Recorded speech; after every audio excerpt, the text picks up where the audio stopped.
And hello, good evening. I'm Mark Pinto here with you from Phoenixville Public Library.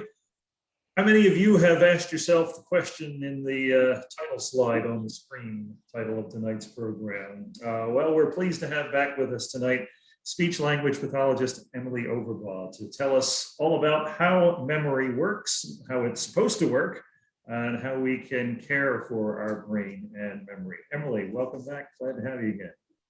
Thank you. Thank you so much for having me. It's always great to be with you and your readers there. I appreciate you having me back. So this is a very common complaint that I get as a speech pathologist because as speech pathologists, we not only work with communication, but we also work with something closely tied to communication, our cognitive skills. And so my most recent talk here was on general cognitive skills and cognitive health. And we sort of jokingly said, oh, memory, that could be a whole lecture in and of itself. And here we are, because it's such an important topic, something that most people experience some lapses in memory, going into a room and saying, why the heck did I come in this room?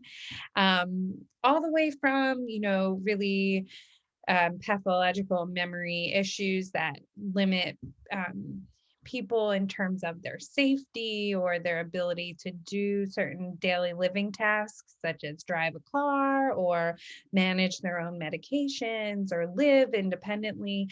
So we really can see a range of memory difficulty. But tonight I'm just here to give a general overview of kind of some basic information about memory and kind of reviewing some strategies for dealing with memory difficulty.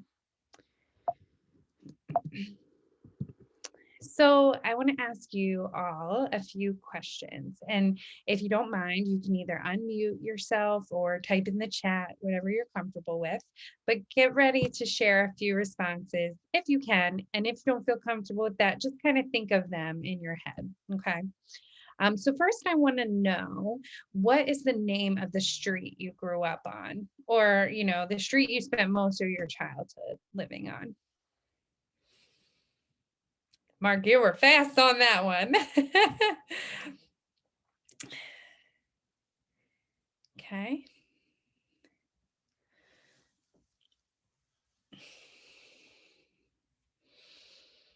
Everyone's chiming in pretty fast on that one. You got that down. Probably partially because, well, we'll talk about why we know that so well, but hopefully you're all not using it as a security answer for getting your password back or anything like that. But thank you. Okay, so here's my next question. Where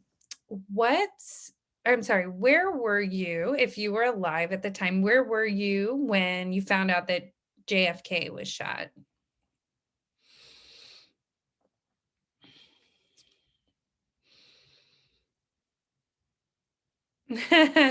As my mom says, you weren't a twinkle in my eye. Okay.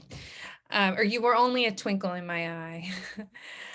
Okay, a New York hotel, a cafeteria in college, in school, high school, social studies class, elementary school. Okay, good. So again, really fast answers, right? That came to everybody really quickly. What about when the Twin Towers fell? Do you remember where you were when that happened? That should be everybody here, I think. Oh my gosh, Mark, in an airplane. Whew. At work. Oh my gosh, Donna, who possibly is in relation to Mark, was also on an airplane. Okay. At work. Again, really fast answers. And you're probably imagining, where you were and kind of what it felt like, and the thought, your general feelings and emotions at the time. That really comes into focus when we think about these questions. Okay, so 2 years ago, 2019, where were you on the third Tuesday in February?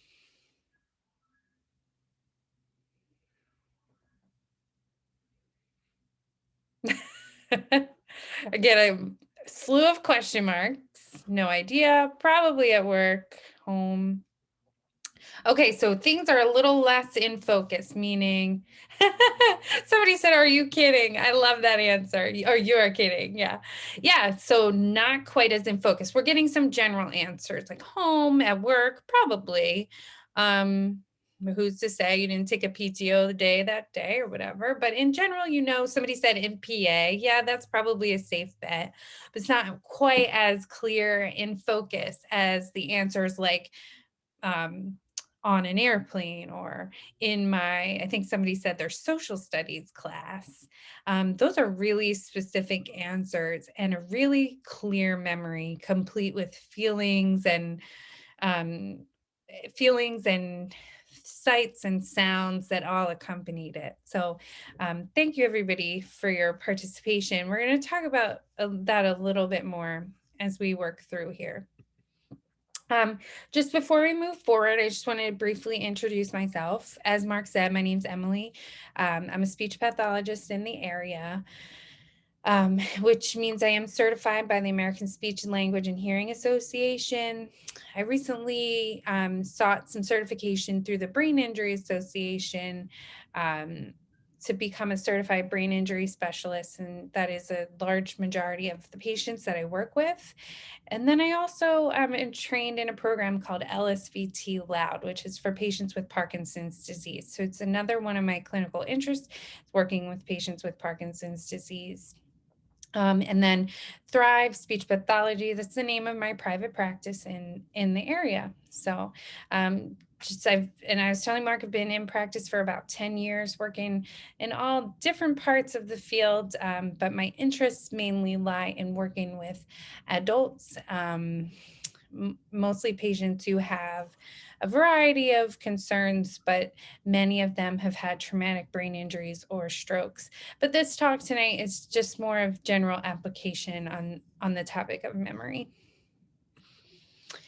So let's talk about how our brain forms a memory. There's a lot more that goes into it than meets the eye. So when we talk about making a memory, the first step is attention. So our brain has to pay attention and notice that something's important. It could be something like, a car beeping at us, or it could be something like a conversation, paying attention when the other person is talking. As we're paying attention, the information is coming into our brain and we're encoding it, which means we're processing that information, making sense of it, and kind of organizing it, deciding where it's going to get stored in our brain. Okay. So then we store that memory.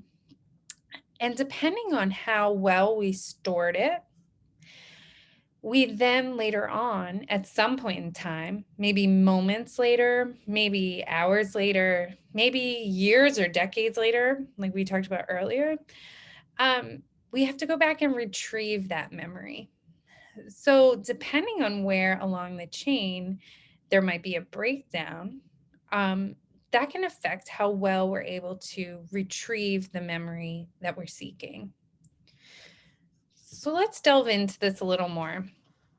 The first two steps in the chain, attention and encoding, okay, they're the most important because they're starting off the chain to making a memory, forming a new memory. So when we talk about attention, I just want to look at these two sets of students. And let's pretend the teacher in the purple there is teaching both sets of students, the students on the right and the students directly in her picture. And, we have some observations. What are your observations about the students on the left? Not to insult your intelligence, but just more to say, let's talk about some of the things that we notice about them, and then I'll relate it back to attention. So what do you notice about the students on the left? They may physically be present, but they are not there. That's beautiful summary. Yes, they are not there. What else? Oh, I like daydreaming. Yes, somebody's on an island over there. Although you might be really dreaming. Yes, and daydreaming about music and video games. I want to be where that guy in the purple shirt is. Yes, yes. So again, not to obviously anybody can see that they are, they're there. Beautifully said. They're there, but they're not really there. They've fallen victim to internal distractions. So things coming through their mind that don't relate to that formula that the teacher is talking about. And they could be externally distracted by things in their environment. Somebody's got a paper airplane flying at their head, it's not really somebody's got their feet up. It's not really a favorable environment to paying attention. Now, how about these students on the right? They're focused, they're looking, they're attending.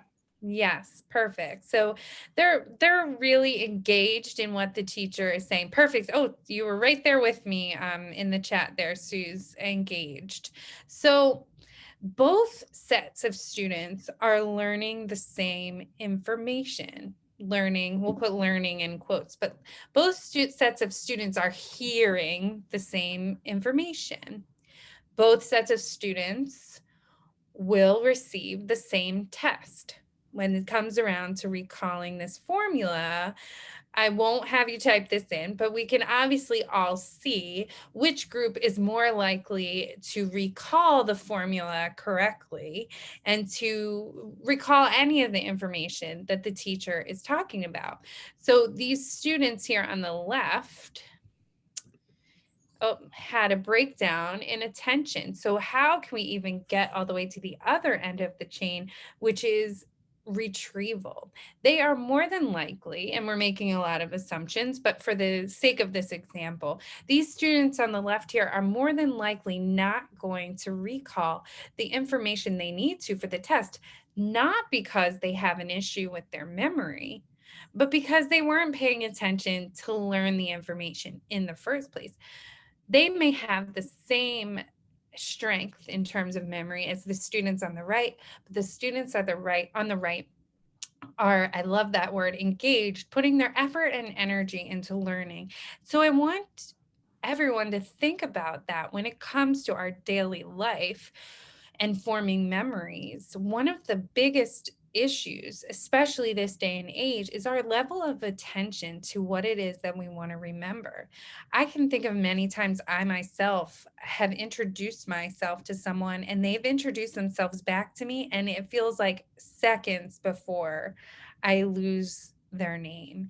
And if I reflect on it, sometimes I'm not always really focused on the name that is being said to me, which is a flaw, which I should need to work on. But in general, think about the level of distraction that we all experience on a daily basis. Things like cell phones in our hands, or TVs on in the background, or any other sort of environmental noise, internal distractions, worried about the future with the pandemic, worried about maybe our job or our livelihoods.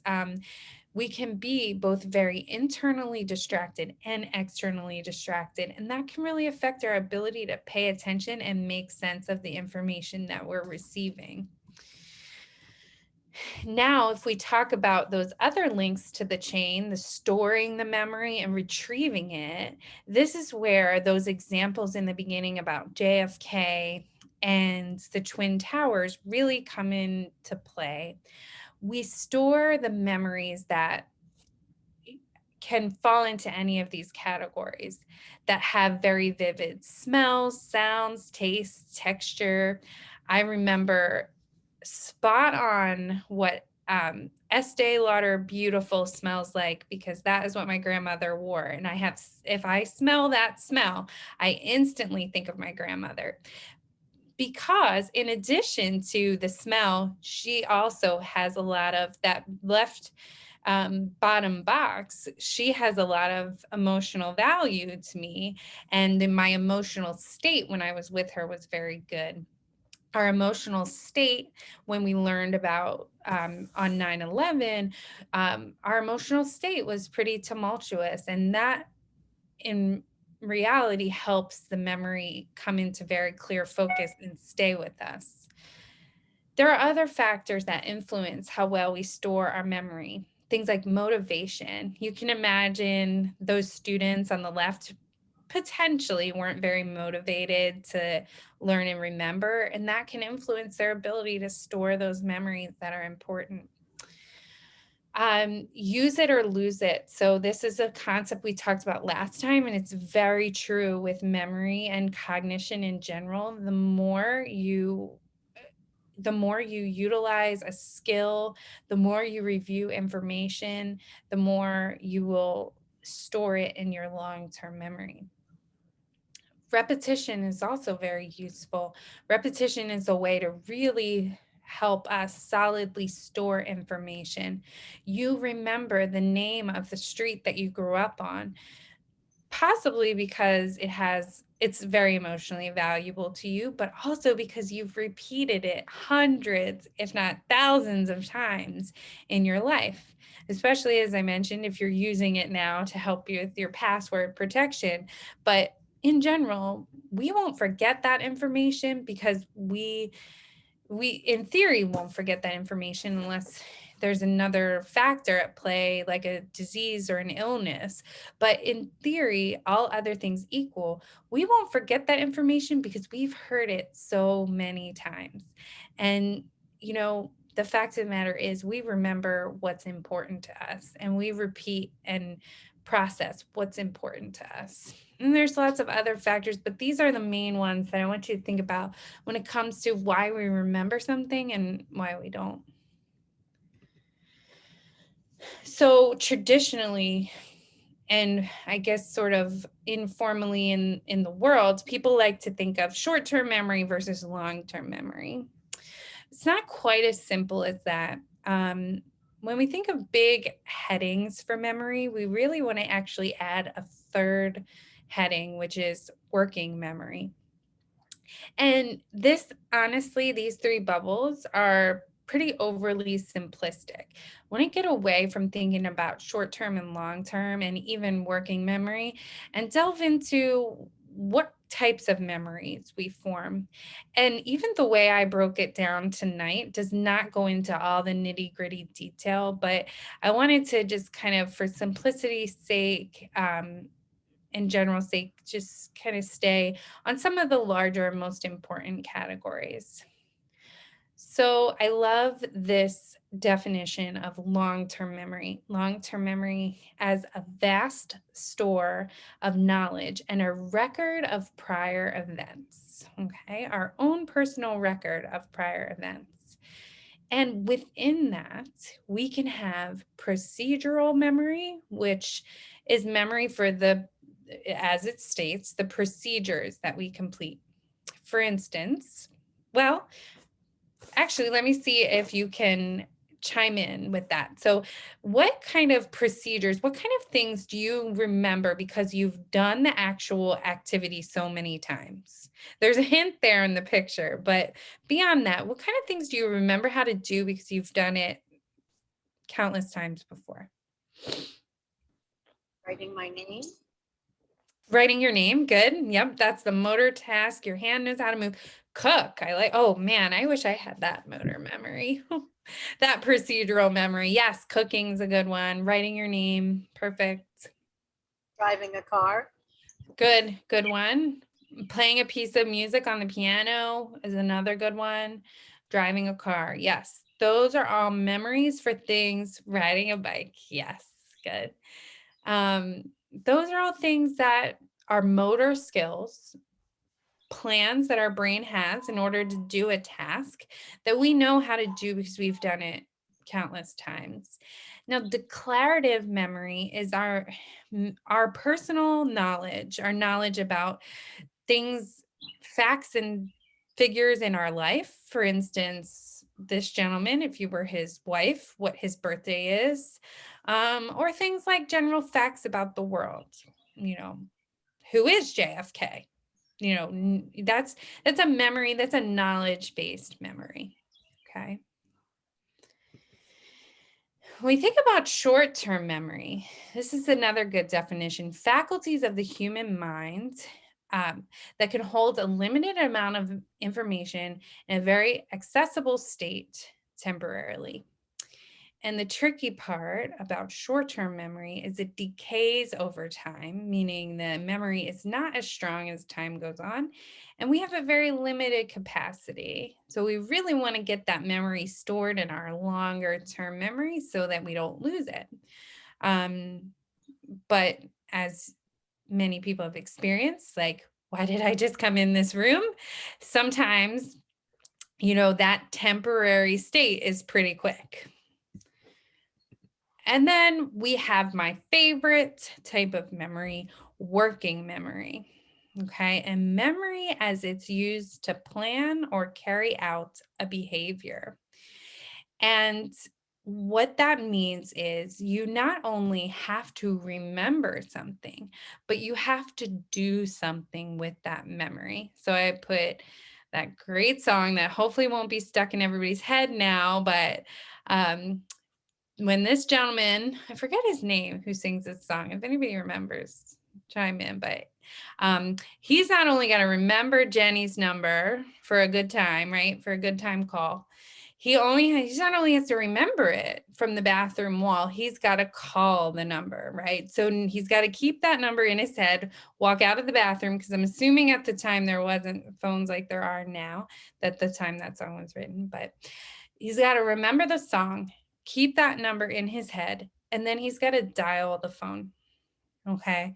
So that's not just remembering, that's doing something with the memory.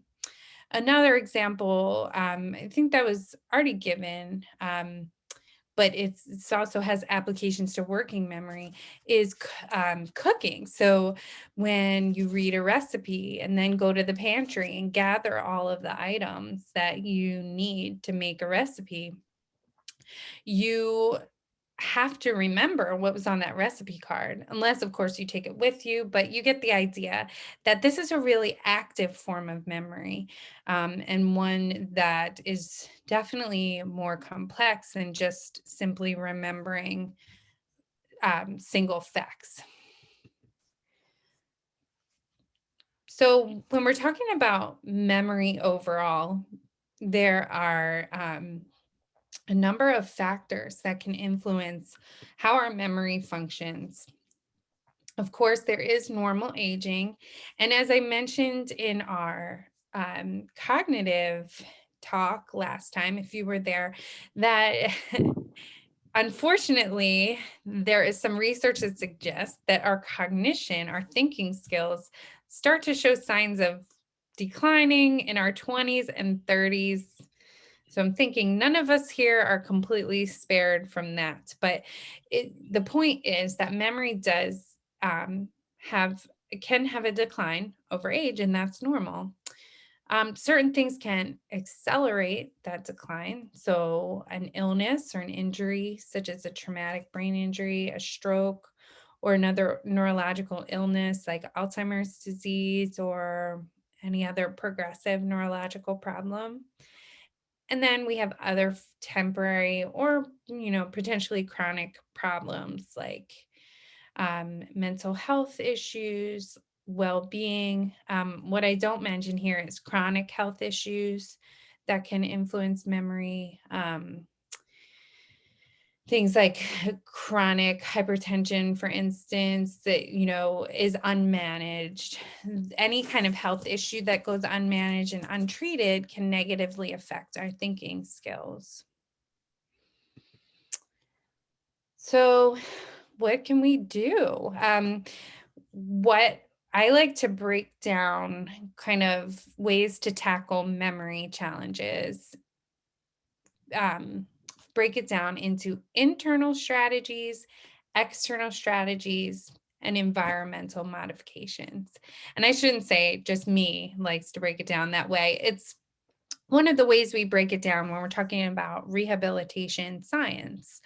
But before I talk about examples, the best thing that you can do is acknowledge where you might be having a little bit of difficulty with your memory and brainstorm and work on specifically what kind of strategy you can use to get around that.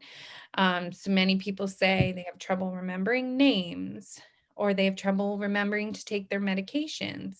And what I really encourage people to do is look at that particular difficulty in isolation and think about what strategy, whether it's an internal thing you can do, an external thing you can do, or a way you can change your environment to make it more likely that you will recall that information.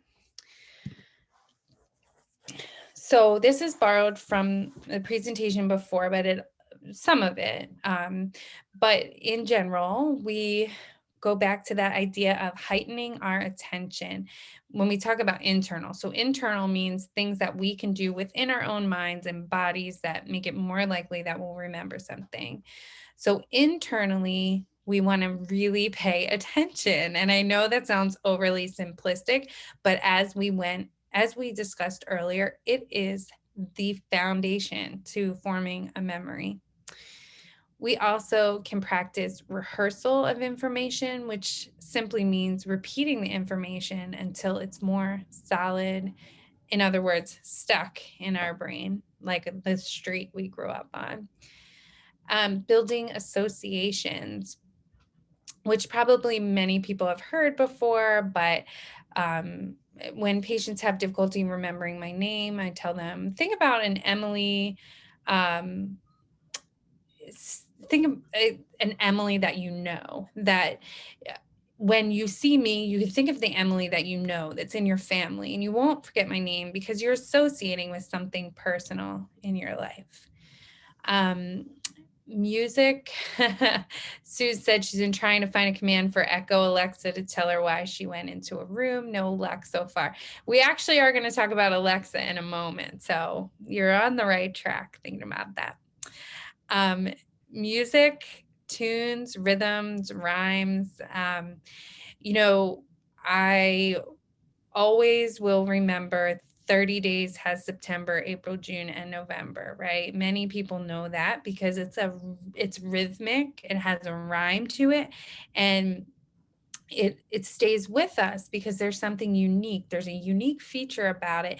And also when we're talking about music and rhythm, it accesses other parts of our brains that were not participating before. So when you start to talk about music, you're accessing other parts of the brain to support your memory. I have the term spaced retrieval in here, which is a clinical, I guess, strategy that we teach people, but essentially for a more simple version of this, you take the piece of information that you want to remember and you space out time quizzing yourself. So for our patients, it could be as soon as asking yourself that piece of information 30 seconds later, and then a minute later, 2 minutes later, and then you keep doubling the time. And this is for really important pieces of information that you yourself or a loved one can make a memory more solid is by spacing it out over time and giving that practice to the information that you need ahead of time, rather than waiting to say, oh my gosh, I don't recall that information. Putting in the work on the front end to store the memory in a stronger way. Visualizing or taking a mental picture. So some people identify themselves as more visual learners as opposed to verbal learners. And visualizing, and Lisa chimed in about visual memory, previously being able to visualize where things are located. That is one of the benefits of you working on your visual memory or using your visual memory is to be able to imagine, kind of walk through the steps of what you were doing when you misplaced an item. But even more straightforward than that, if you're trying to remember any piece of visual information, where something's located, what you saw on a piece of paper, whatever it may be, just honestly closing your eyes for a few moments and trying to create a mental image can be it. First of all, you're accessing a different part of your memory, the visual part, but also you're giving yourself a moment, because across all of this, the more we find ourselves frustrated by our memory, the further away we are going to get from being able to remember the piece of information. If you're frustrated, now you're no longer focusing on retrieving the memory. Now you're focused on how frustrated you are, which is normal, but also gets in the way of that retrieval and honestly slows that process down. The more senses involved, the better in memory. So I always tell people, use everything you've got. See something, say something, hear something, repeat something, write something. Visualize something. The more methods of information getting into our brain, the better. For instance, right, somebody says their name to you, you repeat it back to them. So then you've heard it and said it, and maybe you write it down. If it's someone you're going to be spending a little bit of time with, now you've had 3 methods for getting that information in your brain, which is way better than the one method of somebody just saying it and you forgetting it possibly later. First letter mnemonics, we're all probably familiar with just taking the first letter of the information that we want to remember. So let's say you're going into the grocery store, you didn't bring a list, but you need to get bread, eggs, and grapes. So you remember beg, because there's no need to remember the full word if the first letter will cue you. And then something really important to know about memory is chunking information into smaller pieces is much more beneficial to our brain than trying to remember large, extensive pieces of information at once. Now, this is where Suze was starting to get to, which is external things. So right in the middle there is Siri and Google and Alexa. Those tools do not just look things up on the internet or order for us. They also set calendar appointments, set reminders. So you can tell Siri and Alexa things like, remind me to take my medications at 3 p.m. Remind me that I have to leave the house by noon. You can also ask the day and the date and the month, which being really grounded in time is a good thing for your memory. If you're not a technology person, there's nothing wrong with good old-fashioned note-taking, and many of our phones come pre-programmed with apps for note-taking, but honestly, nothing wrong with good old-fashioned pen and paper. I feel it's a very underutilized tool. Also have many of us have access to a voice memo app on our phone, so we can simply tell the phone or talk into a phone and it records our voice if we're not a proficient typer. Then again, jumping back and forth between low tech and high tech. But we have pocket calendars, wall calendars, whiteboards. I think a whiteboard is a great tool to have around the house because it can constantly be updated. And then lastly, memory journals are a really good way to keep a running track of the events that happen in your day-to-day life. So it doesn't have to be long Dear Diary type entries. It can just be short things about what happened in the day, so that if later in the week or in the following week, somebody says, you know, do you remember this or do you remember that? And at least you have a little bit of a log to ground you. There's nothing wrong with kind of keeping track of daily events, even if you do so on a calendar. Oh, Lisa said she used Google Home to remind her about this workshop. I love it. That's such a great use of that.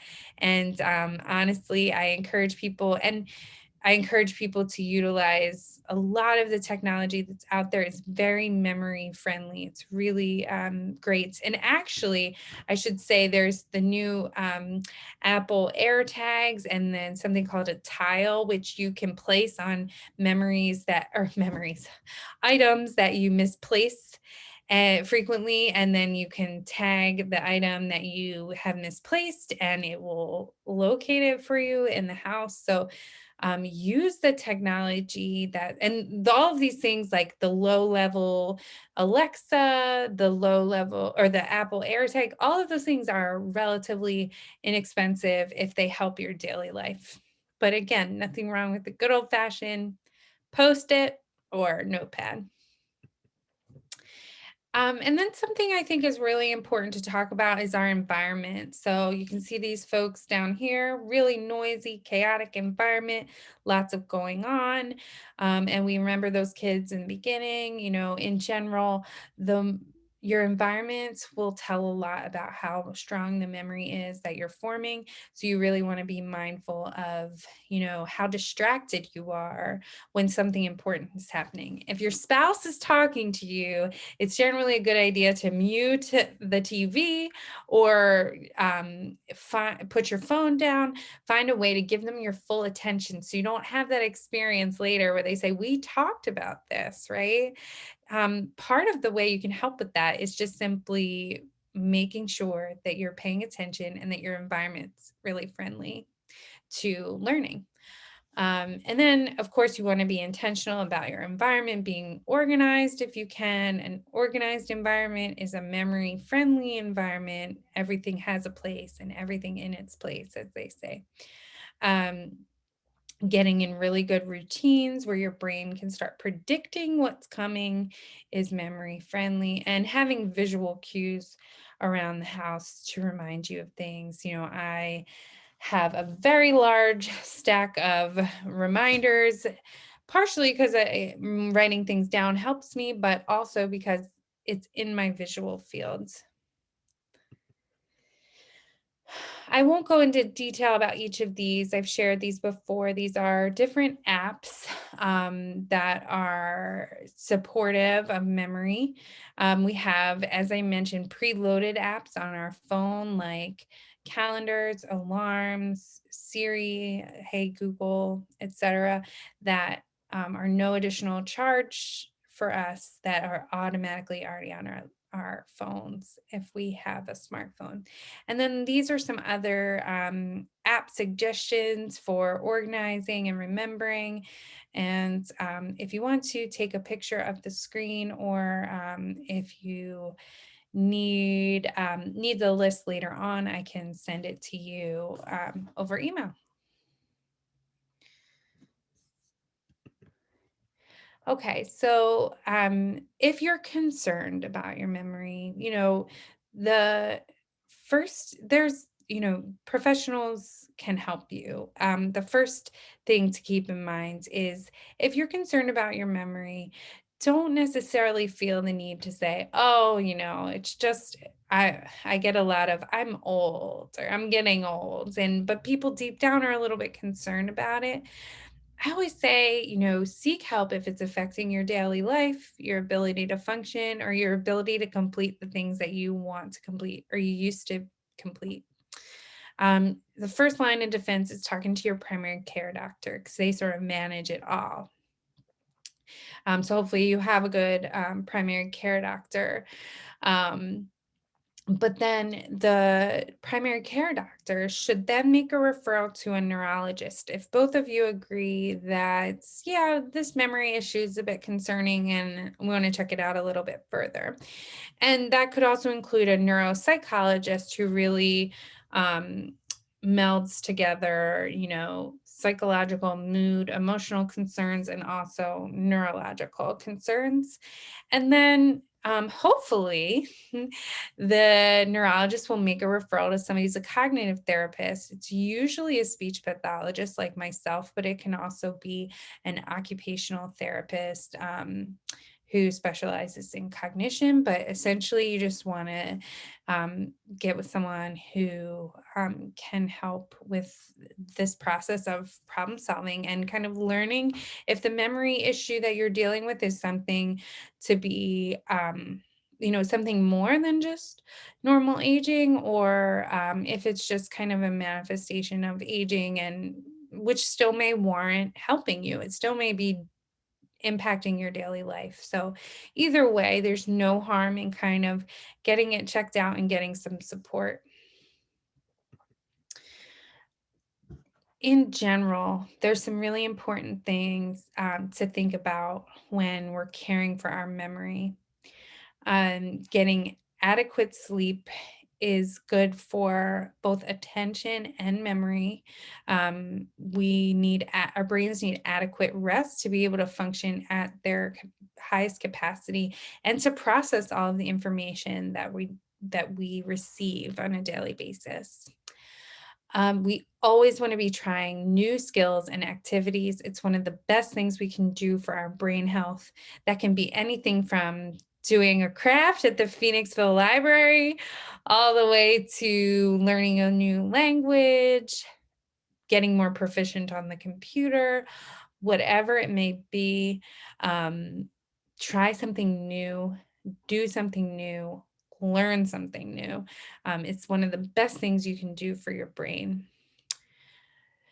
This one's a tricky one nowadays. Socialize and avoid isolation. I think it'll be a long time till we realize kind of the impact that all this isolation has had on us, but in a way that you feel safe and comfortable.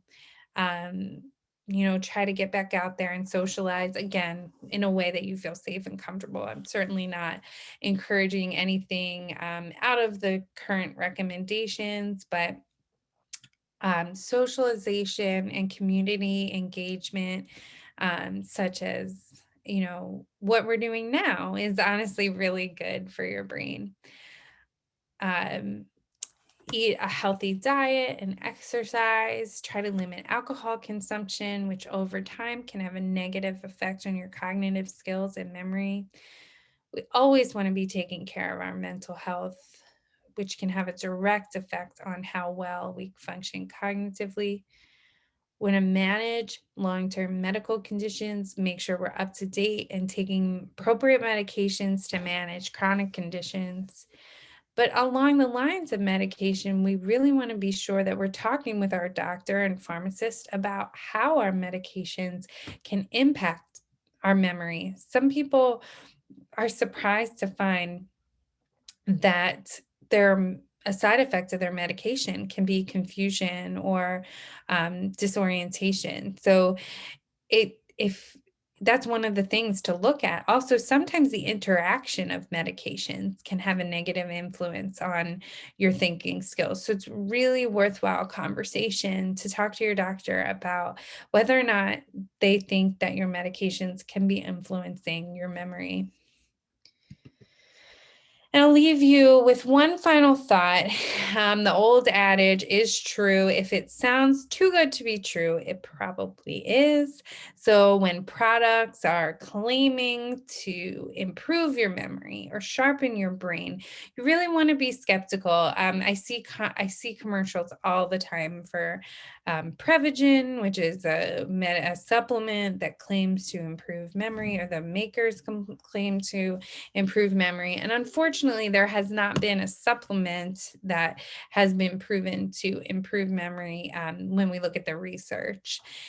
Similarly, brain games have been found to help us get better at the games, not necessarily better overall with our memory. So really want to look at these things that have some research to back them up. And a good resource that I've discussed before is the Global Council on Brain Health. And I'll put that in the chat here now. And the Global Council on Brain Health is a group of researchers, professionals, scientists, clinicians that have come together and put out papers, put out information about how we can care for our brain and what steps we can take to do that. And that is the type of resource that I want you to look towards. Oh, I'm sorry, I only sent it to one person. That's the type of resource that I want you to look towards, not something that comes as a cheesy infomercial, because it's definitely too good to be true. So that's about it. That's all I have to share with you. Do have my information here. And in the chat, I put the Global Council on Brain Health. And somebody did ask for the list of apps. So I will be sure to send that to Mark, and then he can send that out. And I'll put the Brain Health resource in there as well. So if anybody has any questions or comments, I will hang out for a few moments. Somebody talked about, I love this analogy. I've often complained to friends that I'm not a computer, can't buy more memory, can't choose what to remember and what to delete. It's very true. And we do have a finite store. That's one thing I didn't mention. Thank you, Suze.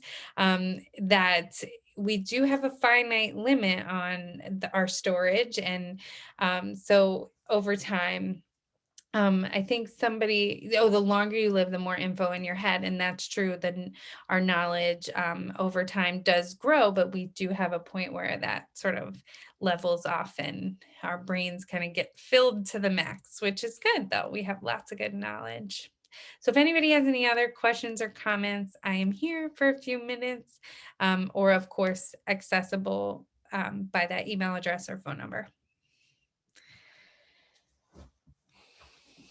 Great stuff, Emily, although I'll probably forget it as soon as we log off. Yeah.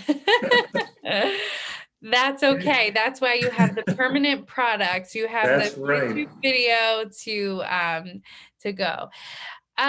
So improving visual memory that's a great question, Lisa. So memory is a really tricky thing to improve. If you're starting to notice a memory decline in terms of visual memory, I think you mentioned that your visual memory skills are not as good as they were before. We really encourage people to use a workaround with either another type of memory, so shift to more verbal, or use a different type of strategy like writing things down, or basically for whatever situation you're facing, using an alternate strategy to try to recall that.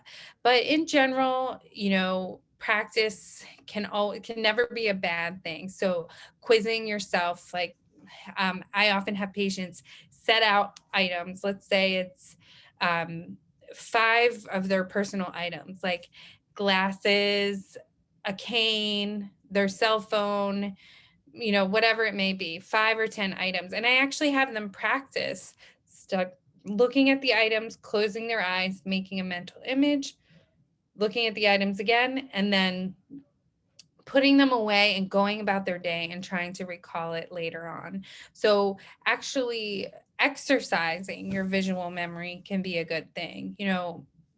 Setting up little, essentially little tasks for yourself like that. You can also do it with random items. Put 10 items out that have nothing to do with each other and try to see if you can remember them later on, but really focus in on that moment where you're looking at the item, making the visual memory, looking at the item again, making the visual memory, and really honing in on that attention part before anything else. So forgetting what you write down to go, somebody, or Lisa also shared, I forget what I write down when I go to write it down. And so to combat that, I tend to tell people to have lots of locations for things in their home for writing down. Also work on that rehearsal. So if you have a piece of information that you want to write down, repeat, repeat, repeat, put a little tune to it, put a little rhyme to it, whatever it may be. Have that piece of information going, going, going until you get to the pad or paper, or till you get it in your phone. But using rehearsal and rhythm and rhymes is a good way to keep it in there until you get to your destination.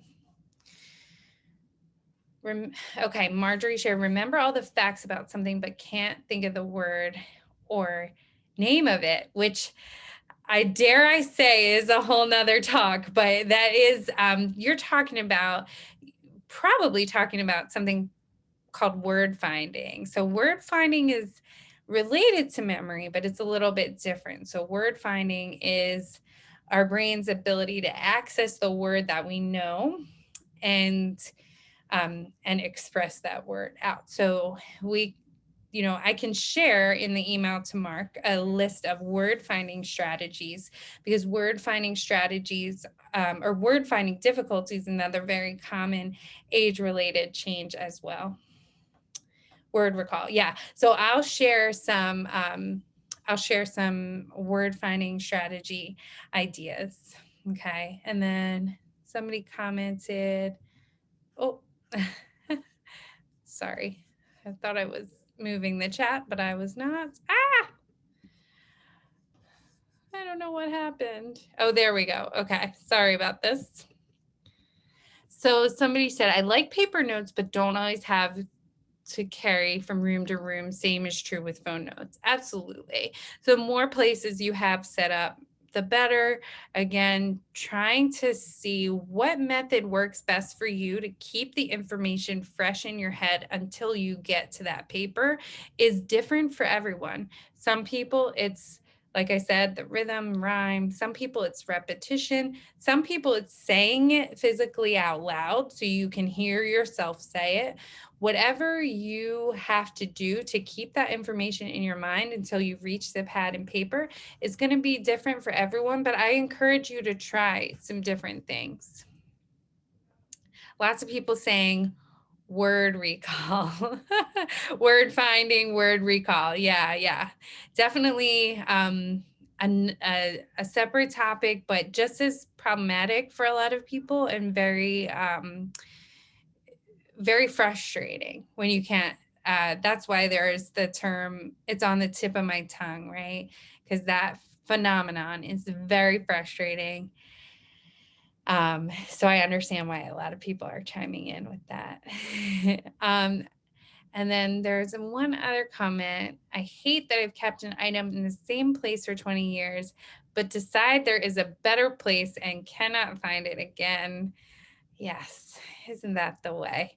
Our brains are just really benefit from that consistency, that repetition. When things are predictable, we like it. And, when something's out of place, it becomes particularly out of place when it usually is. Our brains just have that motor muscle memory to go back to the same place and look for that item. And when it's not there, I understand your pain on that one, and you are absolutely hitting on something that a lot of people say.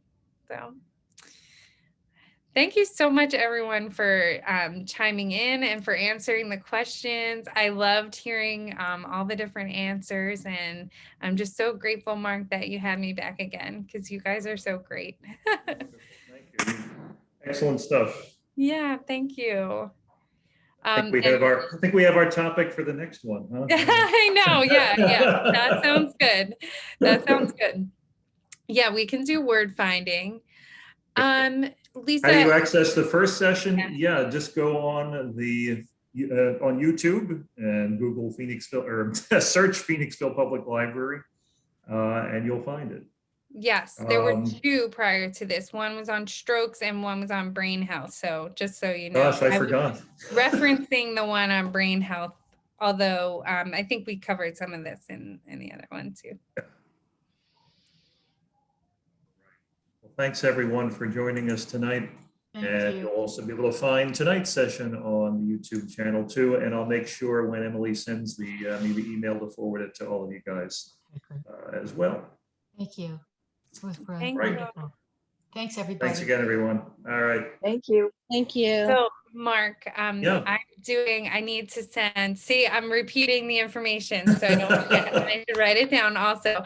I am sending you the Global Council on Brain Health reference. I am sending you the apps, and I am sending you word finding strategies. Right. Those okay. are my 3 things. Okay. Mhm. It will happen in the next 24 to 48 hours, I promise. That's fine. Won't get to them until next week though. So. Okay. All right. That makes me feel better because I got to get myself together over here, but Thank you. well, thank you again Thanks for again, having Emily. me. Thank you. All right. Take care, everybody.